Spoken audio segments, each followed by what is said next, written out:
What's up, YouTube? Friday night reseller recap here with PROF Sales.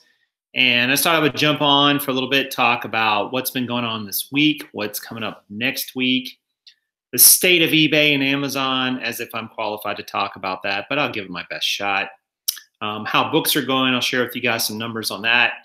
And just kind of connecting with you guys, seeing what's going on in your situation as well, and your reselling and so on. And this is totally impromptu and totally unscripted. So who knows, anything, literally anything could happen. But Karn is actually out of the house for a little bit. She'll be back in probably about an hour or so. It's kind of late here on the East Coast, or getting later. Man, I hate it when you get older. You feel like even 10 o'clock starts feeling late. But I just want to jump on and talk to you guys about what's kind of on my mind with business-wise and so on, and where things are going. It's kind of interesting time. I think it's always an interesting time, right? Letting the chat room fill out a little bit. Michelle's here. Mark, hello from Rhode Island. That is one state I've not been to, but I need to get up to the Northeast, so that would be cool. What's up, Mark?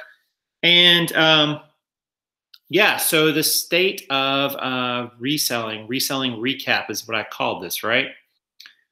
So tonight, or today was cool. I shipped out a bunch of books today. I shipped out 100 and, well, between today and yesterday, 136, I think, which has been pretty good. One of my bigger shipments. So I'm happy about that.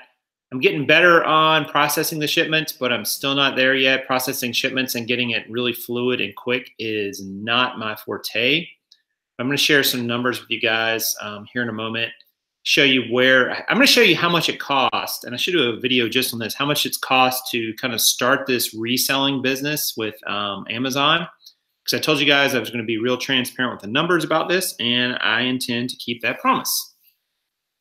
But I'm encouraged by what I see with book selling and so on. I think that it's definitely a great way to scale my business, a great way to get into another niche that's easy to push up. Car and I were really excited talking about some things, some ideas we had going forward over the next month or two, and just what that's going to look like.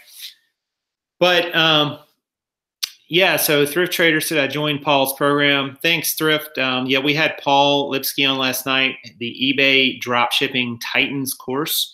So if you've ever wanted to drop ship the easy way on eBay, I'm calling the easy dropshipping course, because the impression I always had of dropshipping was you went out, you tried to separate the shady operators, shady manufacturers and suppliers from the non-shady ones. Hopefully you were lucky, you got one, you could get a supply, and then you made a contact with them and agreed to sell their stuff. Paul's program does it a little differently. So he was on last night talking about that. And his program really allows some of the larger retailers out there to do the legwork for you to find these suppliers of products, so you don't have to worry about that, which is cool. That is probably the #1 challenge with dropshipping, is just trying to find a reputable source, right? Like a reputable supplier that won't cheat you, that'll meet their obligations, it won't run out of product right when you need it.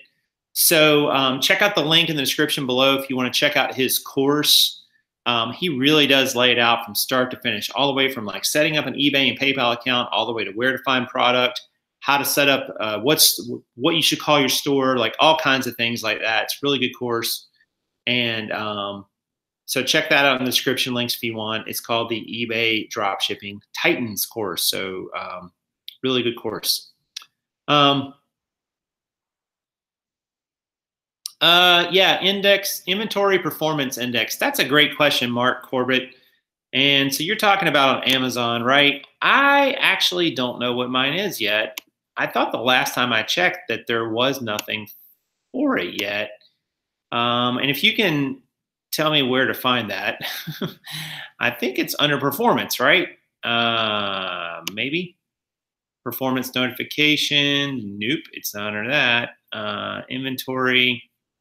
Yeah, Mark, if you want to share where you find that at, I'm not at the 5,000 limitation yet, so I got a ways to go. So if you could let me know in the chat what that is. But what Mark is talking about is Amazon is starting to rate you on your performance. So, you know, I guess that's like anything else. I mean, they're just making sure that you're able to meet your obligations, that you're selling fast moving items. You're not gumming up their warehouses with crap that's not going to sell for a long time. And that's probably always a good idea, especially since you're getting charged a fee to sell things on Amazon or for them to store your items. You should always try to pick items that'll move relatively quickly unless there's a lot of profit in it. What's up, Connie? Mark says it's below the sales widget on the main page. All right, I'm going to look that up and see if I can find mine. Below the sales widget in the sales widget? I actually, are you talking about on the mobile, Mark? I don't even know what you're talking about here. The inventory, oh, here it is. Okay, so here's my inventory dashboard on Amazon. It says there's insufficient historical data to calculate your IPI. So there you go. So I don't have enough data yet for them to even know. So I guess I'll need to worry about it, right? Needs to be at least 350 or above. Yeah, mine is insufficient. Go me. So, but yeah, so Karen and I have spent the last 3 days between books and doing some warehouse organization. I'm going to share with you guys some of that too. We've been reorganizing the warehouse a little bit, moving some stuff around. It's actually changed quite a bit from what you've last seen. So it'll be curious to get you guys' take on that. But I think it looks a lot cleaner and sleeker. Sleeker, is that a word? I feel like sleeker is a word. Somebody confirm. We need confirmation that sleeker is in fact a word. I'm sorry, it's getting late. I'm getting a little punchy. So I apologize for that. But yeah, let's see what else is going on. eBay's doing okay. I mean, I'm still not selling a tremendous amount on eBay right now, mainly because I haven't focused on it. I haven't been focused on it with listing. I haven't focused on it with change my prices. I haven't focused on it with running sales, anything, honestly. So my sales on it lately have been sort of down from what they have been. And the summer is typically a slower time for clothing sellers. I still have a lot of jeans listed on there, a lot of shoes, things like that. So I've seen a slowdown on eBay, but that doesn't mean you should see a slowdown, because don't be like me. Do the things that it takes to be successful on eBay. So there's your public service announcement. I swear eBay did not pay me to say that, but they should. I got a new, I don't have one down here. So I got a new business card. I don't have it here. Dang it. It's upstairs. I don't really feel like getting it. So I have a new business card that I'm going to hand out to people that might have books to sell. And it just says, hey, we buy books. It's got my company's name on it, my company's sort of branding, my contact info, and so on. And that'll be pretty cool, right? It'll just be out there, and if somebody's like, oh, I think I have some books, or my so-and-so is like, here, take my card. Because I could give them the info, but business cards still work. So I bought some of those, and they came in, I think about like 500 of them. So I'm going to be excited to give some of those out, see how those work. But I think that's a good idea in general, right, guys? I mean, if you're going to take your business to the next level, you have to give people ways to get in contact with you when they're not around you. A business card is a cheap, easy way to do that. I mean, business cards are so cheap. They used to be expensive back in the day, and now it seems like even, nice-looking cards have gotten fairly cheap. I need to borrow one of Paul's VAs. Yeah, Paul had 1,800 VAs. Hold on one second. Sorry, I had two different light sources there, and that was really throwing me off. Yeah, but get a business card, guys, if you don't have one. If you want to take your reselling game, a little more seriously, you can hand that business card to someone and say, look, you run across things to sell, maybe you're doing consignment, maybe it's a big lot of stuff. That way people can contact you. They have to have a way, because they're going to forget. You can give them you can tell them, hey, contact me on blah, but you need something that you can give to them, and a business card is a super cheap way to do that. It costs you just a penny or two. I mean, they're very cheap. And that way, if they come across something later and they still have the card laying around, they can let you know. Trader says, here's a good strategy. Find a product you can buy for $6 and sell for 19, sell at least 20 a month, and it ships first class. Sell it for a month. Second month, buy it again and find a second item. Yeah, that's a good way to build up your, I guess, build up your inventory. If that's, or just kind of build up your sales in general, Thrift. Are you talking about drop shipping or just on eBay? I feel like you're talking about just on eBay.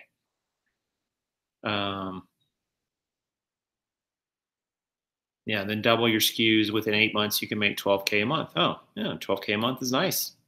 Not bad.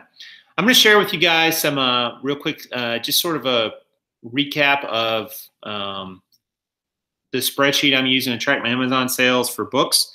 And the reason I want to share this one with you, I kind of share one with when May ended, but this one's actually got some additional info on it that I didn't have before. So I think it might be interesting. I told you guys, like, I'm really trying to be, let me move this around a little bit. I'm really trying to be very deliberate with what I share with you guys and what it looks like in terms of, you know, transparency. And the only reason I'm really doing that is because I think it'd be kind of cool just so that you guys can, like, you know, document. Oh, hang on a second. Let me get rid of this. So you can document my journey and, you know, I don't know, maybe it'll be of some use to you. So I'm going to do a screen share for a moment and show you some things I've been doing on this. And I'm going to show you what the cost of starting an Amazon business, an Amazon book business, has been for me. I don't know if this is a typical cost or not, but I'm going to tell you what my cost is. So let me show you that real quick. All right. So this is the book spreadsheet I started, and it's got here the total number of scans that I've done so far, and pulls, and how much those books have cost me. I've spent about $600 on books so far, and pulled 524 books at $1.15 per book, which I think is pretty good. I've listed 19 fulfilled by merchant, 498 on FBA. Now about 140 of those I just sent in today and yesterday, or actually today. So those are not live yet, but they will be. So far, I've sold 2 fulfilled by merchant and 33 FBA books at an average, at a total gross of $653 and an average selling price of $19.79, which I'm pretty happy with that. But it's definitely a little lower this month, $17.71. So I need to pull some bigger sales in there. For a total of $665 is what I've sold so far. Granted, I didn't really have any books listed until about the second week of May, and even then I had a bunch that were not listed for a while because of an error in the system that I had to get fixed, and those sat for about a week. So it's really, I've only really been selling for about 3 weeks, maybe 4 actually. This is just kind of keeping track of my new inventory, my total inventory, and sold units. And it just kind of keeps track of my total sell-through, which is 6.7%. That should climb. Like right now, I'm in the phase where I'm sending in way more than I could possibly sell. So as you start selling more and more, you start, you know, your inventory's not growing as much, so your sell-through percentage grows. So I expect this to be up around for a month, somewhere around like 13, 14, 15% probably. We'll see if that comes true or not, but we got a long ways to go. I want to show you guys the cost. So here's some costs for you. In May, I spent $275 on Amazon. Now that included a professional seller account. It included inbound shipping charges, which was a big chunk of that. And it also included, of course, all the fees that Amazon charges you for selling an item. So that's your biggest expense you're going to find. And I think every month that will probably be my single biggest line item for an expense. ScoutIQ, the reason you see this $69.60 is because I have a $39.60 subscription, but I also have a $30 extra account for Karin so that she can be out scanning as well. So that amount is probably going to stay the same over time, as is the Accelerlist price is $34 a month. That's what I use to list the books with. You could do it without that. I'm just going to give you some caveats, guys. I could save, I mean, technically you could save this, you know, 100 and whatever this is, $113 plus the Amazon seller fee or professional fee of $40. So this could be about $140 less. but I like to just jump in and go after it. Honestly, I like to have all the tools, have all the advantages right up front. But hey, pick and choose. There's links to ScoutIQ and Accelerlist in the description of this video if you want to check those out.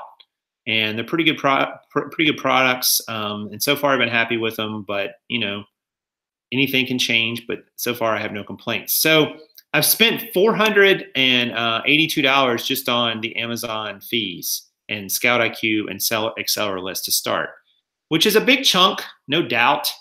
But that's going to normalize and stay. Like, I think, you know, this will grow, this Amazon fees, but these two will stay the same, and obviously this will grow. So we'll kind of see how this goes. So here's the big number, profit and loss. So in the first month of May, I spent $624, basically more than I made. A big part of that is the Amazon fees, and also, if you go back over here, the cost of the books, which is $484.24. Now, those books will sell. More of those will keep selling, but it's going to take some time. So you kind of have to sink this cost in the beginning. This is just like buying product at a thrift store or a Goodwill. If you're buying clothing, for instance, or electronics, whatever you're buying, it's no different. And and the sales come later. So going back over here, I expect that might be my worst month. And you can see here for the month of June so far, I'm up $203, but that does not include any Amazon fees. My Amazon fees should be at least this much this month. They'll probably be a good bit higher than that. So I'm probably down about $70 right now in real numbers because I just sent a bunch of books in today. So they'll hit me with the fees for that. And they'll be close to this because I sent in, well, actually they'll be a little below that, but I'm probably down $70 or so on the month at this point, which is a big difference from $600. So it looks like, I don't know if that all made sense. I'm going to come back to you guys. It looks like if you kind of look at all those numbers that, you know, it's like any other business. When you start, you're going to lose money in the beginning. You're going to take a hit. You're going to spend more than you're taking in.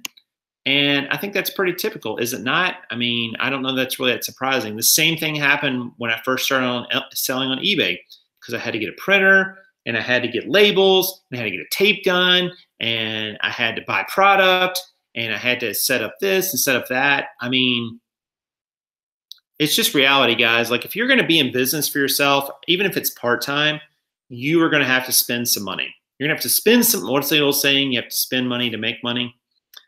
And to some extent, that's true because you need things for your business. There are things that are just legitimate expenses. There's some things you can welch on, but honestly, you know, this is the way I look at it.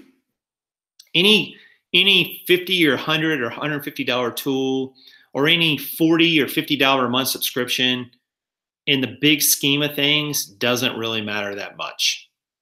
Now, when you're starting out and you don't have revenue coming in, it kind of sucks because, like, you're seeing that subscription go out, you're seeing that expense for that thing you had to buy, and you're not bringing money in. And it's like, hey, I'm going broke.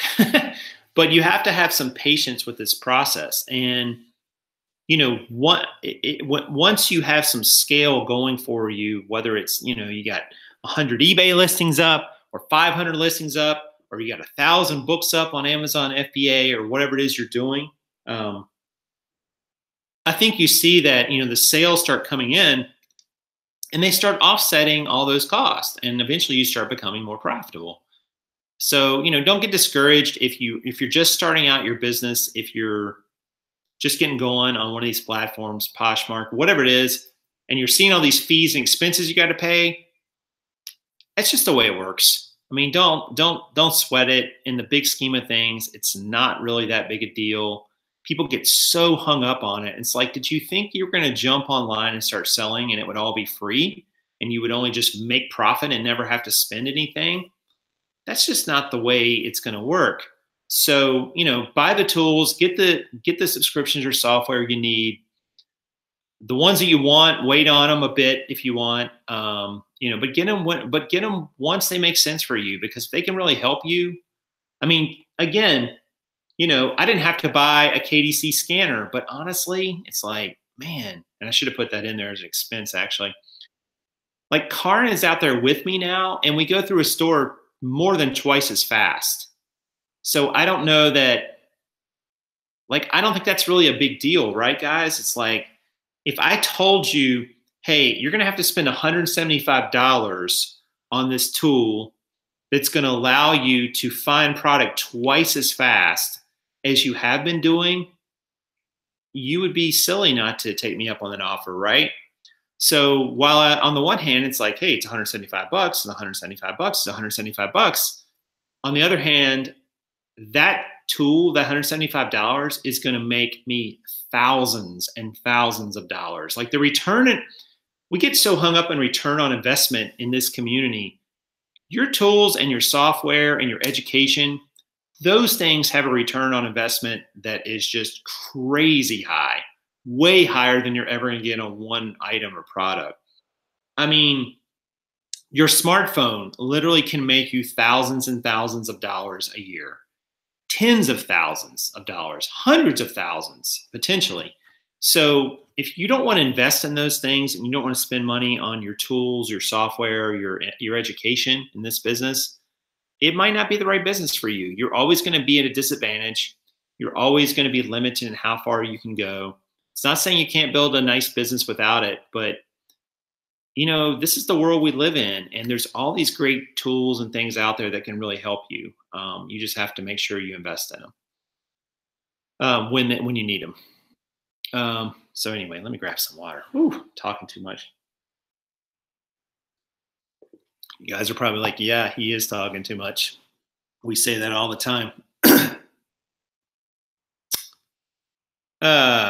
Glitter and Associate says, I'm one of the fellow, says you're one of the few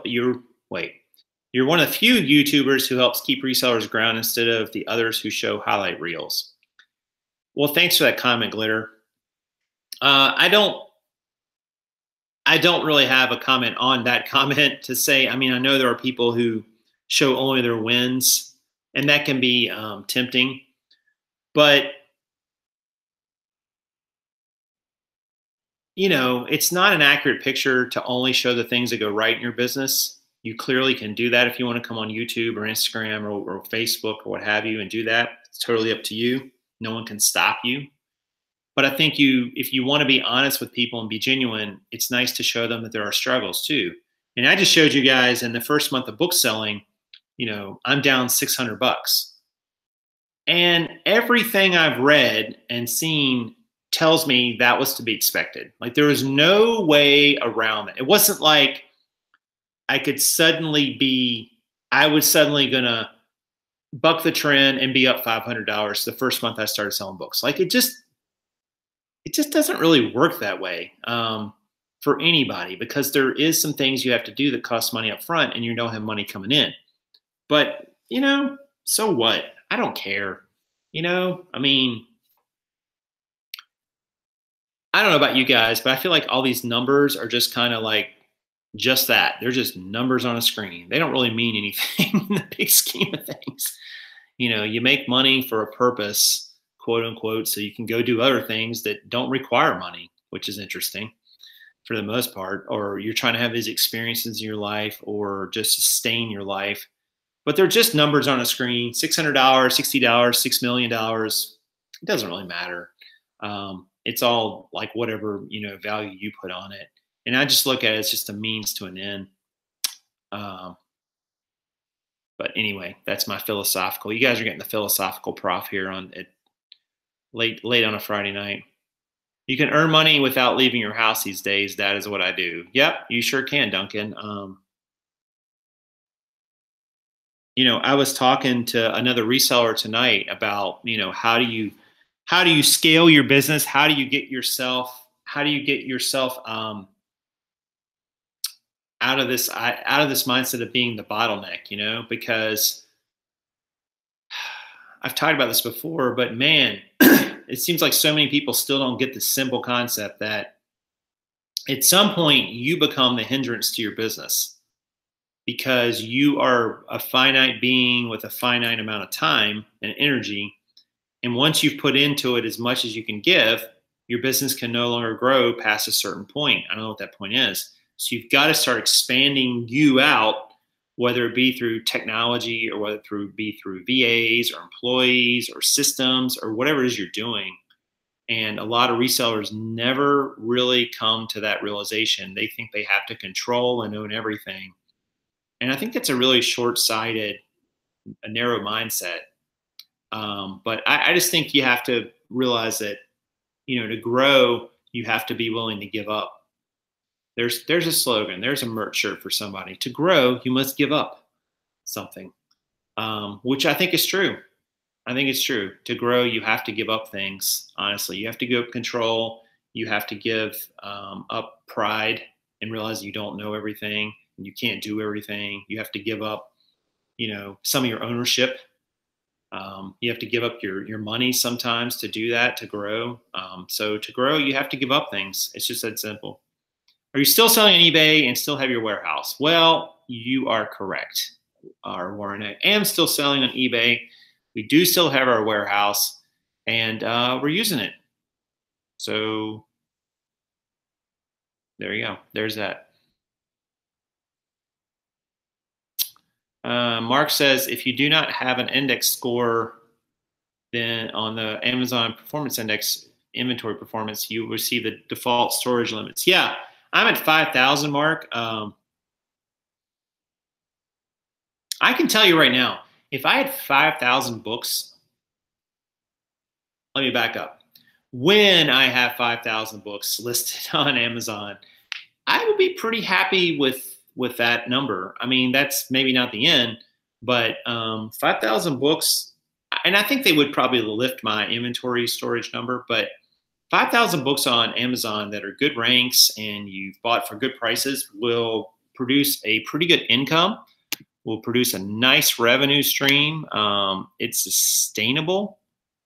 Let's see. I had this worksheet here that would tell you. So according to the worksheet I have, I would be okay with that. If I had 5,000 books listed and an average buy cost of $150, and let's say an average selling price of $17, and turning around 3% per week. Let's see.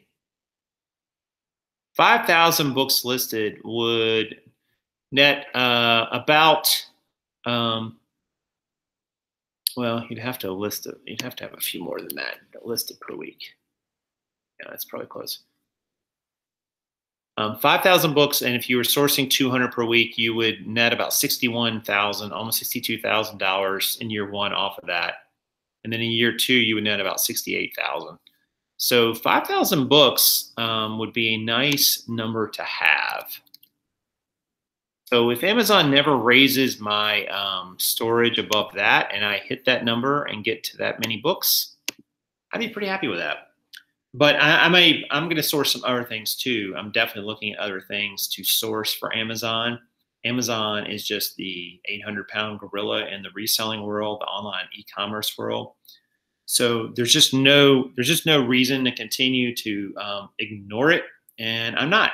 So that's kind of what I've been doing with books, but it's going to be other things as well as we go down that road.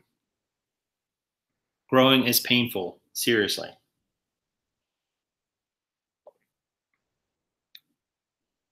Just over 5 weeks to Vegas. Vegas, baby. Yeah, we really need to buy our plane tickets. So when you see Karin, tell her we really need to do that because we haven't. Take time out to bungee off the roof. Sounds like tons of fun. Gretchen, I don't know how tall your roof is, but I would need the world's shortest bungee cord on our roof because I feel like I'd hit the ground. The new policy is based on cubic feet in the warehouse. That could be. That'll be interesting. Books, fortunately, do not take up a lot of cubic space. I don't know how well they do on a volume to profit point. I mean, obviously, electronics are pretty small and have a lot of electronics, you could get like a lot of those in just a cubic foot of space, and that would generate massive profits potentially. So on a per per profit, per space basis, things like that are probably better. But the eBay Open tickets are sold out. Oh, Gretchen says in Vegas off the hotel to Bungie. Ah, gotcha. Yeah, I don't. Yeah, it's funny. You can't open windows in any of the Vegas hotels, and I doubt you could get to the roof very easily. I guess it's possible, but that doesn't sound like it'd be that much fun to bungee off the building. I feel like I would run into the building. Um, but they have it at the Rio. Oh, okay. Yeah, the Stratosphere. Yeah, Vegas kind of has a little bit of everything, right? I mean, what does Vegas not have?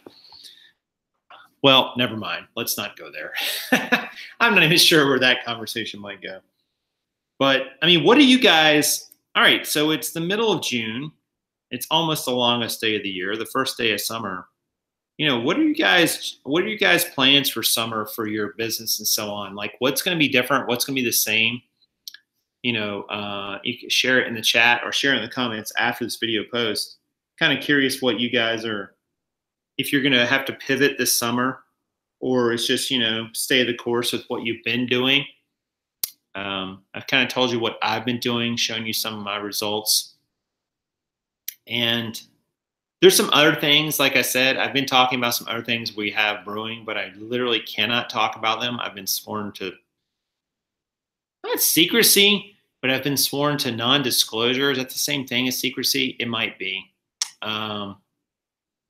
Yeah, I just can't talk about them because it'll become clear when I do, but I wish I could, but I can't. So it's just gonna have to wait, but I am documenting, just so you know. Felix says, gonna test out the free returns on eBay. Yeah, that's interesting, Felix. I'm curious about free returns and if they boost your sales or not, but I hate free returns.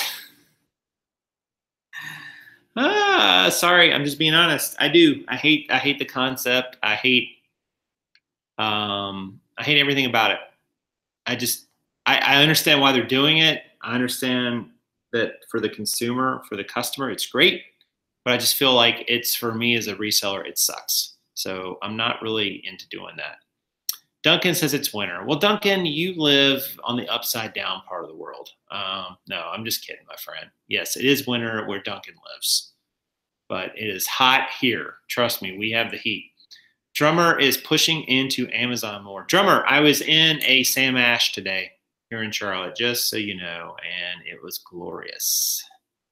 I saw some nice electronic kits that, you know, I live in a house and I can't really play drums here. My neighbors would kill me, so I have to play electric kit, and it's some nice kits. But I did not buy any, but especially if we end up going on the road in an RV, it's like, man, where the heck would I put an electronic drum kit? Just, yeah, it is a great store. Sam Ash is a great store. Felix hopes he'll get a sales boost from the free returns. Yeah. Gretchen wants to increase listings weekly and try to build my store for the fourth quarter. That's a good goal, Gretchen. I mean, that's smart. Building up for fourth quarter when sales go through the roof. One of the ways I came up with the index score is on restocking, which for books, I don't restock. Yeah, I'm not going to restock books either, unless just by chance I happen to pick up the same one. Connie doesn't like free returns either, and she's not doing it. Yeah, I mean, if I lose top rated plus, then top rated, I guess I just lose it. I don't know. You know, I'm just not going to sweat that stuff anymore. Like, eBay wants you to jump through these hoops to get these accolades, which I understand. But if they require me to hurt my business to a point that the accolades and the rewards, you know, are not offset by the, you know, if it's more negatives than positives, then why would I do it? I'm not going to do it. Adam wants to get mainly out of clothes, more hard goods, and learn a lot at the eBay Open. I'd also like to network a lot in Vegas and learn about the local sales apps. Yes, we need to have a PROF sales meet up there in Vegas. I'm working on how to make that work. I think I'm already committed to at least one other meetup with the Green Room peeps. So we just need to figure out what that'll look like. Car and I, so maybe we'll put some kind of schedule in the resellers, the Rebels The Rebels of Reselling Facebook group. Man, I cannot talk tonight. I'm so sorry. It's terrible. Swimmerization, trying to prepare for Q4 and trying Poshmark. Yeah, Poshmark seems to be one of the new flavors of reselling that a lot of people are jumping on right now. So I'm kind of curious how people are doing that. Drummer has a Roland TD9. Oh, that's nice. I just have like an older Yamaha. It's nothing fancy, but it makes noise, and that's a good thing. And I can hit it with a drumstick over and over. Phoenix, Arizona. G. Jasso says, with our weather, it's hard to go yard sales. Yeah, 110. I mean, what does it get down to in the morning there? Like 80? I mean, that's still really hot, to be out. Yeah, I'm sure it's lower humidity, but still. Jeans and shoes are expensive to ship. You're kind of right, Adam. Shoes are really expensive to ship sometimes across the country. Not a fan of shipping to Hawaii, California, Oregon, Washington, anywhere out there. It's really expensive. Duncan doesn't get returns. Yeah, your kind of stuff, Duncan, that you sell probably does not get returned very often. But if you're a clothing seller, that is not necessarily the case, especially if it's premium clothing. Casey has one on Monday night. I don't know what time you're getting in. Yeah, Adam, that's a good question. And I know Casey I think he's already reached out to me about that at some point. I'm sure I will connect with him. I've actually never met Casey in person. So if he's there, this will be the first time we will actually meet, which will be cool. It's tried to happen a couple times. But yeah, we'll definitely try to make that one. I think we should be there by Monday night with no problem. I think we may even be there Sunday. I'm not positive yet, but we haven't bought the tickets, so I don't know. And with flying that way, that's right, it's earlier. Okay, I remember the time here.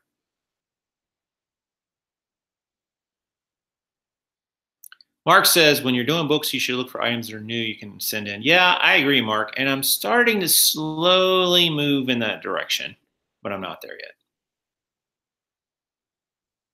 What are your thoughts on eBay hiding sold listings? You check on the sold listing and it takes you to an available listing instead. Yeah, I'm not sure. Why are they doing that exactly? What is their rationale for hiding sold listings?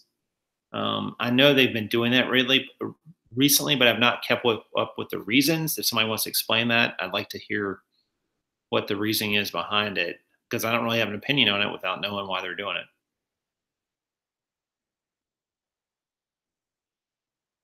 By the way, Jason, most strip hotels charge for parking, so if you're staying with friends, maybe they'll drop you off. Yeah, we actually are going to be staying with a friend, believe it or not. So we have hacked our hotel costs down to 0, which is the best price always. And believe me, I tried to get the eBay Open tickets for free too, but couldn't make it happen. But yeah, so we will definitely have. We'll definitely be able to get into the strip. I guess that's where we'll hang out some. I don't know. Strip is very exhausting. By about Thursday, I'll be like, okay, I'm done with this. I'll be ready to go.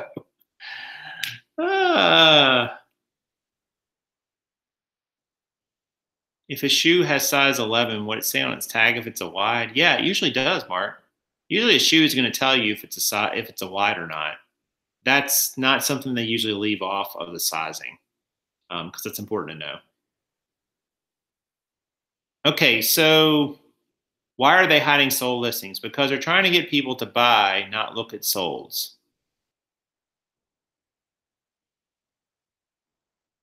Yeah, I guess I don't understand the correlation. I mean, I would assume from your comment, Andrew, that you're suggesting that eBay is saying, well, if a buyer comes on, we don't want them looking at solds. They search for something, so we just want them to see what's available. We're just search. But I would argue the buyer then doesn't know if the price they're getting is really reasonable versus other, sell. I mean, they can look through what's available to sell, what's being sold, but they can't look at what's been sold. So they kind of have incomplete information. I can see why they would do it, because it's just pushing people more towards just buying instead of just looking to see what a price is. But people shop price, you know. I guess it really matters for us as resellers because we use that information for research and to figure out how to price our items. But I guess now we just have to price against the market, what's out there. Must be late there, Jason. You getting sleepy? Yeah, absolutely. It's almost 11. So I'm going to get off here in a few minutes, but it is what it is. Connie says it's like an upsell for eBay. We don't have this, but you might like this. Yeah, that's interesting, Connie. You're right. I think that is what they're doing. Andrew says they need a separate seller app for eBay. You know what, Andrew? That is actually a very good idea. Amazon has an Amazon seller app geared towards, surprisingly, not surprisingly, sellers. And then they also have, the Amazon app where you can buy things, whatever. So I agree with you 110%. eBay should have a seller app specifically geared towards sellers and with the things that they're looking for, what they need. And they obviously have the resources to do it. They just, for whatever reason, have not done it yet. So, the mobile app is but it's not the greatest. Is this your first eBay Open? It is the first. The seminars and basic agenda is up on ebayopen.com. Yeah, I think I saw that closing night party at Brooklyn Bowl. Yeah, that'll be interesting for sure.